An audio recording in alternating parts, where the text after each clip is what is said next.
Aujourd'hui, je suis avec Juliette et Morgane dans le golfe du Morbihan. Elles nous parlent de changement climatique et d'adaptation. Quoi de plus naturel que pour un parc qui a les pieds dans l'eau?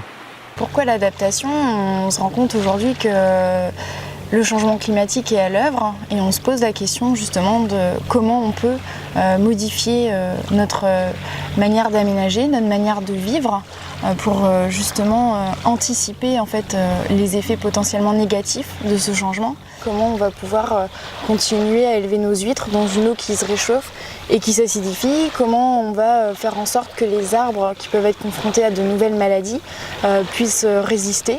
Les arbres s'adaptent, mais ils s'adaptent beaucoup moins vite que le changement climatique s'opère. Il faut imaginer que les paysages qu'on a aujourd'hui sur le rivage sont des paysages qui sont complètement construits.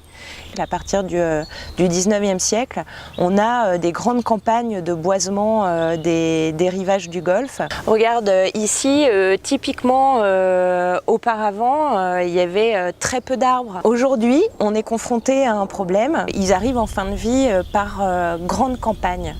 Il n'y a pas eu de stratégie réfléchie pour renouveler ces arbres. Donc par endroits, on peut imaginer que les racines des arbres limitent l'érosion.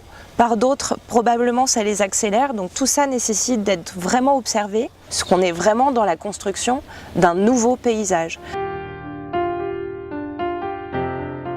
On en est arrivé avec les acteurs du territoire et avec une université, l'Université de Bretagne occidentale, à développer cet outil Cactus que vous pouvez retrouver en ligne et qui permet justement sur l'ensemble des thématiques qui sont touchées par le changement climatique de se poser des questions.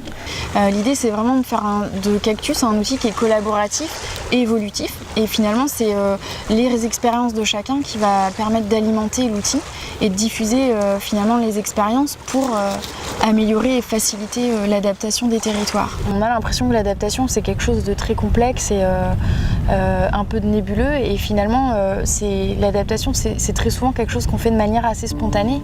Anticiper, c'est s'adapter.